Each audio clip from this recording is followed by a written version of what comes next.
नमस्कार। आज हम पढ़ेंगे बसंत हिंदी से पाठ 2 दादी माँ। दादी माँ पाठ के लेखक है शिव प्रसाद सिंह। शिव प्रसाद सिंह ने अपनी इस कहानी के अंतर्गत अपनी दादी के स्नेह, उनके प्रेम और उनकी स्मृतियों को बताया है। वे अपनी दादी को याद करते हुए इस कथा के अंतर्गत अपनी बाल्य अवस्था की विभिन्न बातों को करते हैं। तो देखते हैं आइए क्या कहते हैं। इस कथा के माध्यम से किस प्रकार से अपनी दादी के स्नेह को वे बता रहे हैं। कमजोरी ही है अपनी, पर सच तो यह है कि जरा सी कठिनाई पड़ते बीसों गर्मी, बरसात और बसंत देखने के बाद भी मेरा मन सदा नहीं तो प्रायः अनमना सा हो जाता है। मेरे शुभ चिंतक मित्र मुंह पर मुझसे प्रसन्न करने के लिए आने वाली छुट्टियों की सूचना देते हैं और पीठ पीछे मुझे कमजोर और जरा सी प्रतिकूलता से घबराने वाला कहकर मेरा मजाक उड़ाते हैं। मैं सोचता हूँ, अच्छा अब कभी उन बातों को नहीं सोचूंगा। ठीक है, जाने दो, सोचने से क्या होता है। पर बरबस मेरी आंखों के सामने शरद की शीत किरणों के समान स्वच्छ शीतल किसी की धुंधली छाया नाच उठती है। मुझे लगता है जैसे बाढ़ के दिन आ गए हैं। मेरे गांव में चारों ओर पानी ही पानी हिलोरे ले रहा है। दूर के सिवान से बहकर आए हुए मोथा और साई की अधगली घासें, गेरू और वन प्याज की जड़ें तथा नाना प्रकार की बरसाती घासों के बीज सूरज की गर्मी में खोलते हुए पानी में सड़कर एक विचित्र गंध छोड़ रहे हैं। रास्तों में कीचड़ सूख गया है और गांव के लड़के किनारों पर झाग भरे जलाशयों में धमाके से कूद रहे हैं। अपने अपने मौसम की अपनी अपनी बातें होती हैं।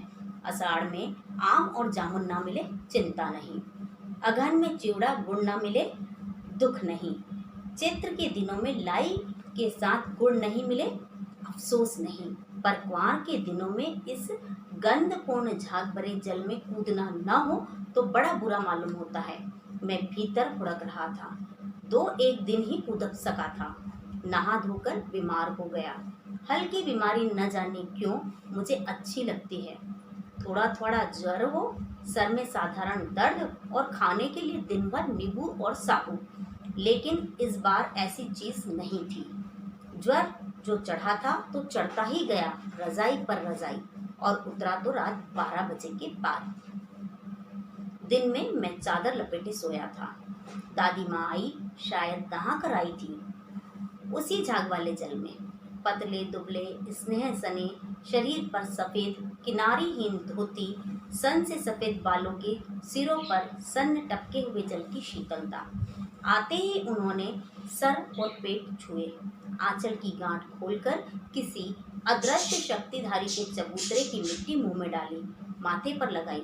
दिन रात चारपाई के पास बैठी रहती, कभी पंखा जलती, कभी जलते हुए हाथ पैर कपड़े से सहलाती, सर पर दालचीनी का लेप करती और 20 बार छू छू कर ज्वर का अनुमान करती। हांडी में पानी आया कि नहीं, उसे पीपल की छाल से छोका कि नहीं, खिचड़ी में मूंग की दाल एकदम मिल तो गई है, कोई बीमार के घर से सीधे बाहर से तो नहीं आकर चला गया, आदि लाखों प्रश्न पूछ पूछ कर घर वालों को परेशान कर दिया करती थी। दादी माँ को गवई गांव की 50 किस्म की दवाओं के नाम याद थे।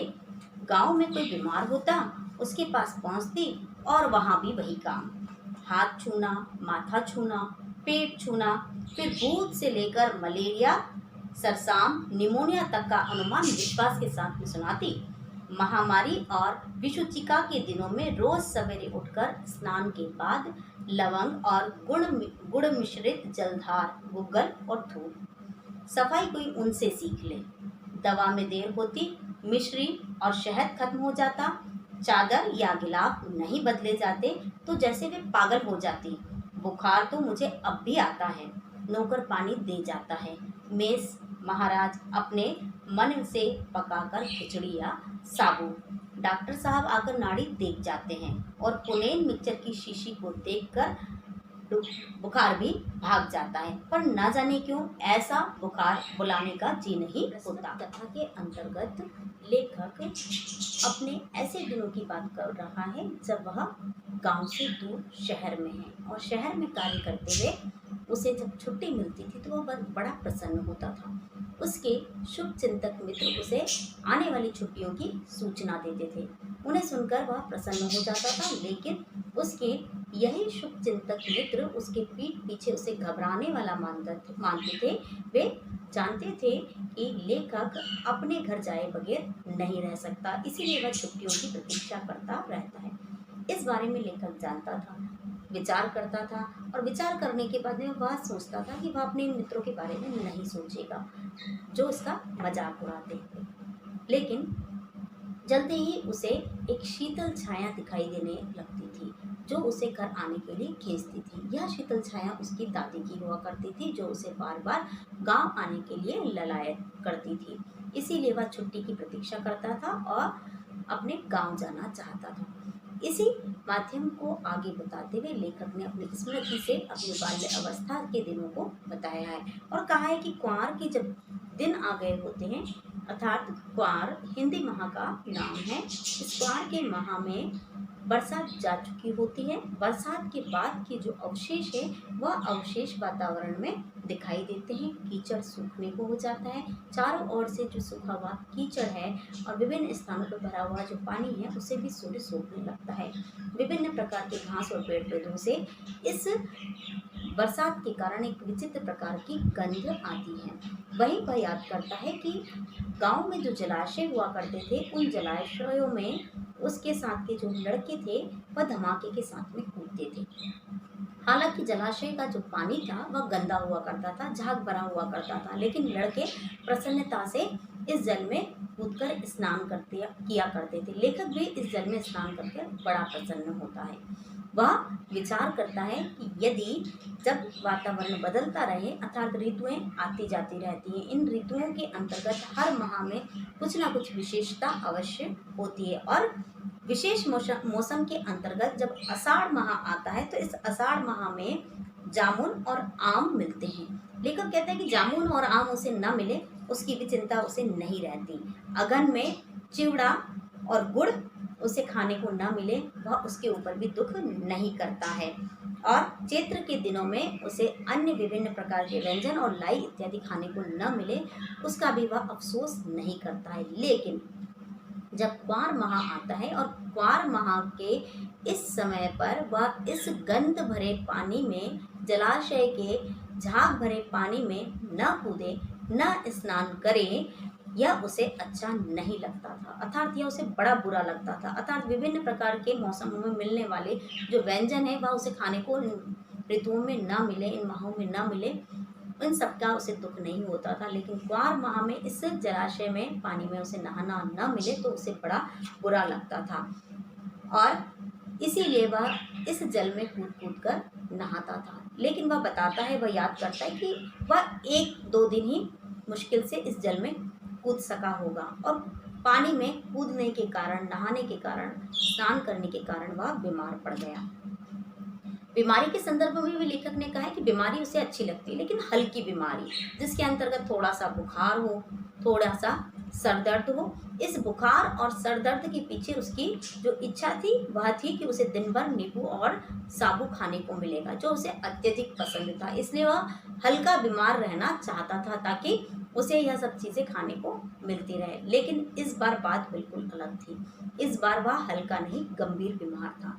बुखार आ जाने के कारण उसे कई रजाइयाँ उड़ाई गई और अत्यधिक बुखार को उतरते उतरते रात 12 बज गई। 12 बजे के बाद में ही उसका बुखार कम हो सका था। वह आगे याद करता है कि वह चादर लपेटे हुए सोया हुआ था। उस समय पर अर्थात इस बीमारी के दौरान जब उसका बुखार कम हो गया, वह गंभीर रूप से जब बीमार था तो बीमारी के अगले चक्र में उसे याद आता है कि उसका बुखार कम हो गया था। वह रजाई नहीं, बहुत सारी रजाई नहीं, अपितु चादर ओढ़े हुए सोया हुआ था। उसी समय दादी जी आती हैं। उन्हें देखकर ऐसा लगा कि वे नहाकर आई हुई हैं और उनके बारे में लेखक ने वर्णन करके बताया कि वे बिल्कुल सादी किनारे रहित अर्थात जिस पर कोई लेस इत्यादि न हो ऐसी साड़ी पहनी हुई थी। उनके बाल समय की तरह दिखाई दे रहे थे और वह लेखक के पास पहुँच कर उन्होंने एक पुड़िया निकाली जो उनके हिसाब से एक जादुई पुड़िया थी, जिसके अंतर्गत किसी अदृश्य शक्ति की मिट्टी थी। वह उन्होंने लेखक को दी।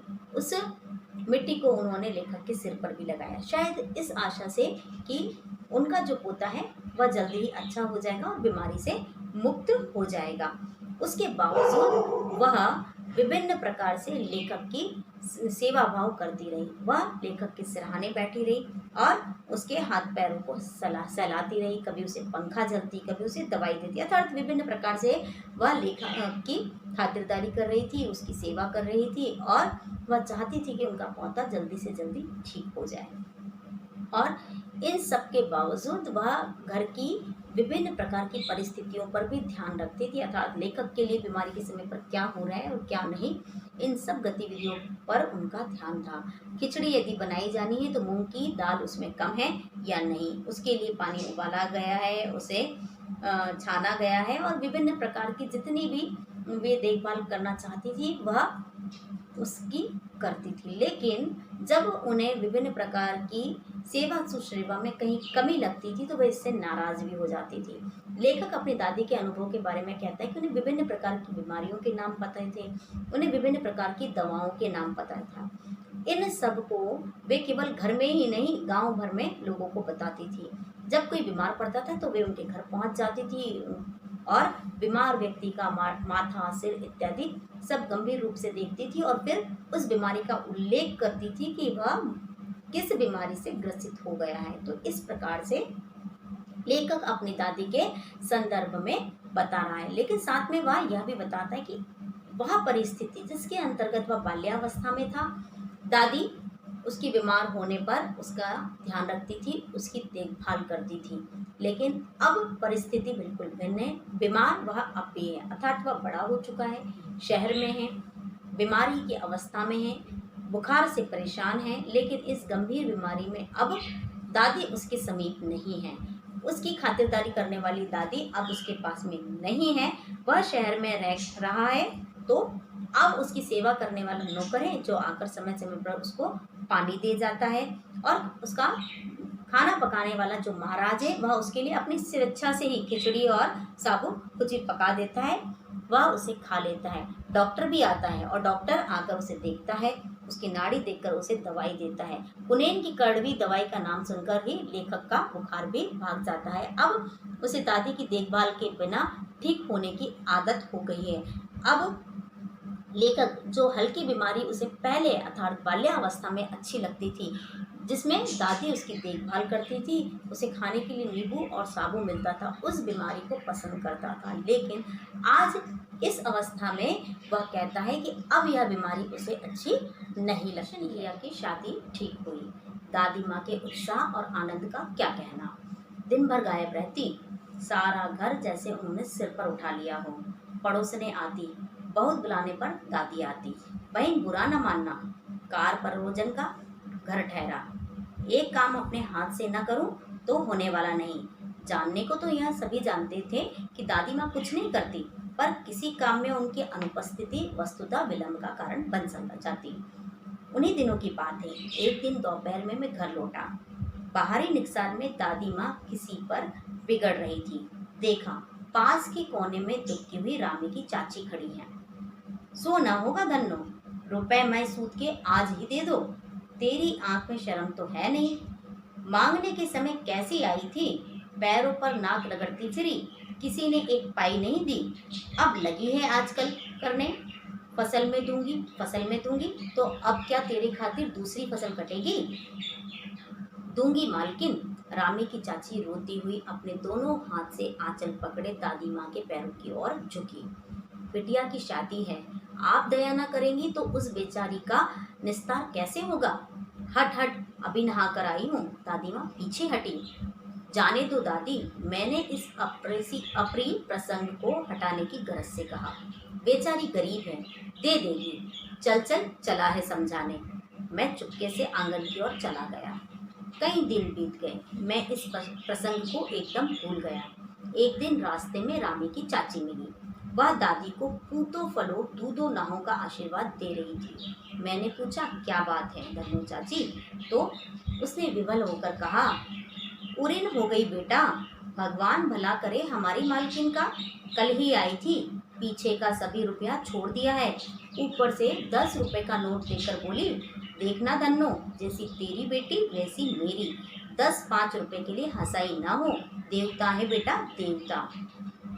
उस रोज तो बहुत डांट रही थी। मैंने पूछा, वह तो बड़े लोगों का काम है बाबू, रुपया देकर डांटे भी ना तो क्या लाभ। मैं मन ही मन इस तर्क पर हंसता हुआ आगे बढ़ गया। इस गद्यांश के माध्यम से लेखक कहानी को विस्तार देते हुए बताता है कि जब उसकी किशन भैया की शादी तय हुई तो घर में विभिन्न प्रकार की तैयारी चल रही थी।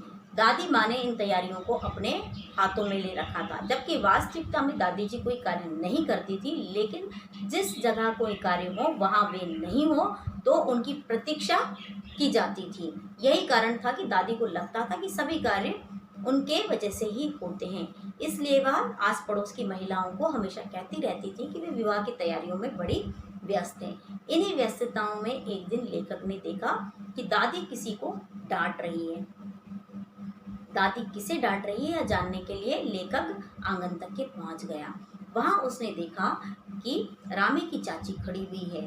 दादी ने उसे जो पैसा दिया था, दादी माँ उस पैसे को उससे वापस मांग रही है, लेकिन दूसरी ओर विनम्र रामी की चाची उनके पैरों में गिरकर उनसे कह रही है कि मेरी बेटी की शादी है, पिछला रुपया मैं दे दूंगी, अर्थात अब भी वह उसकी सहायता करे और उसे रुपया दे दे।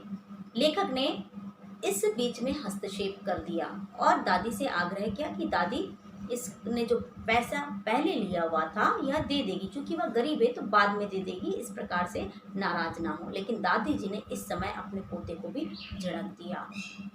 बात आई गई हो गई, अर्थात इस बात को बहुत समय व्यतीत हो गया। बहुत समय के बाद में जब लेखक इस बात को भूल चुका था, इस समय पर उसने एक दिन देखा कि जो रामी की चाची हैं वह चाची उसकी दादी को आशीर्वाद दे रही है, उनकी प्रशंसा कर रही है। इस बात से लेखक को आश्चर्य हुआ कि दादी ने उस दिन चाची को इतना डांटा, इतना बुरा भला कहा, और यह जो चाची हैं अब इन्हें विभिन्न प्रकार से आशीर्वाद के शब्द कह रही है, उनकी प्रशंसा कर रही है। तो आखिर क्या बात है? इसलिए लेखक ने रामी की चाची से पूछ लिया। तो रामी की चाची ने लेखक को बताया कि उसकी जो दादी है, अर्थात उनकी जो मालकिन है, वे बहुत सरल हृदय वाली हैं। वे उसके घर आई थी और घर आने के बाद में उन्होंने जो कर्ज दिया था वह पूरा का पूरा कर्ज उन्होंने माफ़ कर दिया, ऊपर से उसे रुपए भी दे दिए। अपनी बेटी की शादी के लिए रुपए पाकर वह बड़ी प्रसन्न थी। दादी माँ ने कर्ज भी माफ़ किया और उसे रुपए भी दिए। इस बात से रामी की चाची बड़ी प्रसन्न थी। दूसरी ओर लेखक अपने दादी के इस स्वरूप को देखकर, इस सरल हृदय स्वरूप को देखकर आश्चर्यचकित। विवाह के दिनों की बात है। विवाह के 4-5 रोज पहले ही औरतें रात रात भर गीत गाती हैं। विवाह की रात को अभिनय भी होता है। यह प्रायः एक ही कथा का हुआ करता है। इसमें विवाह से लेकर उत्तरोत्पत्ति तक की कथा होती है और उसके सभी दृश्य दिखाए जाते हैं। इसमें सभी पाठ औरतें ही करती हैं।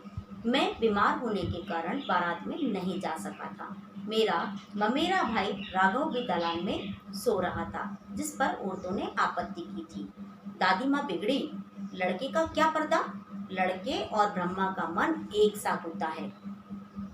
मुझे भी पास ही एक चारपाई पर चादर उड़ाकर दादी माँ ने चुपके से सुला दिया था। बड़ी हंसी आ रही थी। सोचा कहीं जोर से ना हंस दूं, भेद खुल गया तो बाहर निकाल दिया जाऊंगा। पर भाभी की बात पर हंसी न रुक सकी और भांडाफोड़ हो गया। देबू की माँ ने चादर खींच ली। कहो दादी, यह कौन बच्चा सोया है? बेचारा रोता है शायद, दूध पिला दो। हाथापाई शुरू हुई। दादी माँ बिगड़ी, लड़के से क्यों लगती है? सुबह रास्ते में देबू की माँ मिली। कल वाला बच्चा भाभी। मैं वहां से जोर से भागा और दादी माँ के पास जाकर खड़ा हुआ। वस्तुतः किसी भी प्रकार का अपराध हो जाने पर जब हम दादी माँ की छत्र छाया में खड़े हो जाते हैं तो अभय दान मिल जाता है। इसने और ममता की मूर्ति दादी माँ की एक एक बात आज कैसी कैसी मालूम होती है। परिस्थितियों का वात्या चक्र जीवन को सूखे पत्ते सा कैसा नाच नचाता है, उसे दादी खूब जानती थी। दादा की मृत्यु के बाद से ही वह बहुत उदास रहती। संसार उन्हें धोखा मालूम होता। दादा ने स्वयं उन्हें धोखा दिया था। वे सदा उन्हें आगे भेजकर पीछे जाने की झूठी बात कहा करते थे। दादा की मृत्यु के बाद कुकुर मुत्तों की तरह बढ़ने वाले मुंह से राम बगल में छुरी वाले दोस्तों की शुभ चिंता ने स्थिति और भी डामाडोल कर दी थी। दादा के श्राद्ध में दादी माँ के कहने और मना करने पर भी पिताजी ने अतुल संपत्ति व्यय की। वह घर की तो थी नहीं। दादी माँ अक्सर उदास रहा करती। माघ के दिन थे, कड़ाके का जाड़ा पड़ रहा था। पछुआ का सन्नाटा और पाले की शीत हड्डियों में घुस पड़ती। शाम को मैंने देखा दादी माँ गीली धोती पहने कोने वाले घर में संदूक पर दिया जलाए हाथ जोड़कर बैठी हैं। उनकी स्नेह कातर आंखों में मैंने आंसू कभी नहीं देखे थे। मैं बहुत देर तक मन मारे वहीं उनके पास बैठा रहा। उन्होंने आंखें खोली। दादी माँ, मैंने धीरे से कहा, क्या है रे, तू यहाँ क्यों बैठा है? दादी माँ, एक बात पूछूं, बताओगी? मैंने उनकी स्नेहपूर्ण आंखों में देखा। क्या है, पूछ। तुम रोती थी? दादी माँ मुस्कुराई। पागल, तूने अभी खाना नहीं खाया होगा। चल चल, धोती तो बदल लो। दादी माँ, मैंने कहा, मुझे सर्दी गर्मी नहीं लगती बेटा। वे मुझे खींचती हुई रसोई में ले गई। सुबह मैंने देखा चारपाई पर बैठे पिताजी और किशन भैया मन मारे कुछ सोच रहे हैं। दूसरा चारा ही क्या है? बाबू बोले, रुपया कोई देता नहीं। कितने के तो अभी भी पिछले बाकी हैं। वे रोने रोने से हो गए। रोता क्यों है रे? दादी माँ ने उनका माथा सहलाते हुए कहा, मैं तो अभी हूँ ही। उन्होंने संदूक खोलकर एक चमकती सी चीज निकाली। तेरे दादा ने यह कंगन मुझे इसी दिन के लिए पहनाया था। उनका गला भराया। मैंने इसे पहना नहीं, इसे सहज कर रखती आई हूँ। यह उनके वंश की निशानी है। उन्होंने आंसू पोंछकर कहा, पुराने लोग आगा पीछा सब सोचते थे बेटा।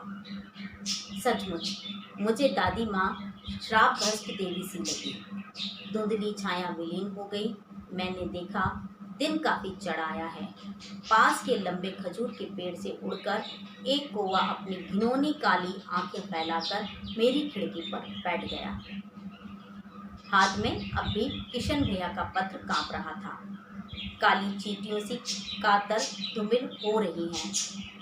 आंखों पर विश्वास नहीं होता। मन बार बार अपने से सवाल पूछ बैठता है, क्या सचमुच दादी माँ नहीं रही? इस कथा के अंतर्गत आगे लेखक ने बताया है कि किशन भैया के विवाह के समय पर जो घर में कार्यक्रम होने थे, उन कार्यक्रमों में विभिन्न प्रकार से औरतों के द्वारा अभिनय किया जाता था। चूँकि बारात जा चुकी थी, लेखक बीमार होने के कारण इस बारात में नहीं जा पाया था। उसका जो ममेरा भाई राघव था, वह चूँकि देर से पहुंचा था, इसलिए वह भी बारात में नहीं गया था। और जो महिलाओं का कार्यक्रम होने वाला था, उस समय पर वह घर में सोया हुआ था। उसके सोए होने पर औरतों ने आपत्ति की। दूसरी ओर लेखक ने यह भी बताया है कि दादी माँ ने चुपचाप उसे उसी जगह पर सुलाकर रखा हुआ था जहाँ पर औरतों के द्वारा यह अभिनय किया जाना था। जो कार्यक्रम महिलाओं का चल रहा था, उसमें विवाह के संबंध में सभी प्रकार के नाट्य के रूप में कार्यक्रम प्रस्तुत होते थे, जिनमें सभी प्रकार के अभिनय महिलाएं करती थी। पुरुष इस कार्यक्रम के अंतर्गत सम्मिलित नहीं होते थे। लेकिन लेखक यहाँ सोया हुआ था और वह विचार कर रहा था कि कहीं ऐसा नहीं हो कि उसका भेद खुल जाए। और आखिरकार के हुआ भी यही। उसे अपनी भाभी की बात पर हंसी आ गई और उसकी हंसी सुनकर उसका भेद खुल गया। स्त्रियों को पता चल गया कि वह वहाँ सोया हुआ है। इसीलिए इन महिलाओं ने लेखक को आड़े हाथों ले लिया। लेखक को आड़े हाथों लेने पर उसका बचाव दादी माँ ने किया। रात्रि में तो दादी माँ ने बचाव कर दिया था, लेकिन उसके बाद में भी जब अगले दिन लेखक इन महिलाओं के सामने पड़ा तो महिलाएं फिर लेखक के आमने सामने हो गई। लेखक दोबारा अपनी दादी की छत्र छाया में चला गया। उसने बताया कि कैसे किसी भी प्रकार की गलती करके दादी के पास में पहुंच जाओ तो दादी से संरक्षण मिलता है और उसके सारे अपराध है वह क्षमा हो जाते, वह अपराध किसी भी प्रकार के हों। अर्थात लेखक ने अपराध क्षम्य होने के लिए दादी के शरणागत होना सही बताया है। आगे लेखक कथा में कहता है कि उसकी दादी की विभिन्न प्रकार की स्मृतियां उसे अब रह रहकर याद आ रही है। वह आगे की स्मृति में देखता है किस प्रकार से दादी माँ के द्वारा बहुत अधिक सर्दी में स्नान कर कर आया गया, उन्होंने एक दीपक जलाया और श्रद्धा से वे नतमस्तक हुई और इस समय पर वे रो रही थी। इस रोते हुए प्रकरण को देखकर लेखक आश्चर्यचकित था, क्योंकि उसने अपनी दादी को कभी रोते हुए नहीं देखा था। दादी को रोते हुए देखकर वह उनके पास में बैठा रहा। जब दादी ने आंखें खोली तो लेखक ने पूछा, वह जानता था कि वह दादाजी की मृत्यु के बाद में बहुत उदास हो गई हैं और वह समझती है कि दादाजी ने उनके साथ में धोखा किया हुआ है, क्योंकि वे हमेशा यही कहते थे कि पहले वे नहीं मृत्यु को प्राप्त होंगे, अपितु दादी माँ की मृत्यु के उपरांत ही वे अपना जीवन त्यागेंगे। लेकिन हुआ इसके उलट। तो इस प्रकार दादाजी की स्मृति में दादी को रोते हुए देखकर लेखक को अच्छा नहीं लगा। जब उसने दादी माँ से जानना चाहा तो दादी माँ ने उसे प्यार से झिड़क दिया और उसे खाना खिलाने का, उसे भोजन करवाने का बहाना कर दिया। दादी माँ के इस प्रेम को देखकर, इस याद को पाकर लेखक फिर से अच्छा महसूस कर रहा था। फिर उसे याद आया कि विपत्ति के समय पर कैसे दादी माँ परिवार की सहायता करती थी, कैसे वह बड़े होने का और जिम्मेदारी का भाव पूर्ण करती थी। इन बातों को देखकर वह पुनः याद करता है उस समय को जब उसके घर में पैसे की तंगी थी। उसके दादाजी की मृत्यु के समय पर उसके पिता के द्वारा बहुत पैसा खर्च कर दिया गया था। दादी माँ ने हालांकि उसके पिता से बार बार कहा भी था, लेकिन पिताजी नहीं माने और काफी पैसा खर्च कर दिया गया। अब बहुत अधिक कर्जदार हो चुके थे जो अपना कर्ज मांग रहे थे और लेखक के पिता के पास में कोई चारा नहीं था। ऐसी अवस्था में उसका भाई और उसके पिता काफी परेशान से बैठे थे। उसी समय इस परेशानी का हल लेकर दादी जी पहुंची और उन्होंने सांत्वना दी कि उनके होते हुए चिंता करने की आवश्यकता नहीं है और समस्या का हल निकालते हुए अपना कंगन मेरे अर्थात लेखक के पिता को दे दिया, यह कहकर कि यह उनके वंश की निशानी है। यह कंगन जो उसके दादाजी ने उन्हें पहनाया था वह उसे संभाल कर रख कर आई थी, इसीलिए ताकि वह बुरे दिन में काम आ सके। तो इस प्रकार लेखक बार बार अपनी दादी को इन स्मृतियों के माध्यम से याद कर रहा है और अंत में वह क्षण है जब लेखक पाता है कि उसके हाथ में एक पत्र है। इस पत्र में उसकी दादी की मृत्यु का समाचार है। इस मृत्यु के समाचार को पढ़कर ही उसे इन सब स्मृतियों का आनंद प्राप्त हो सका था।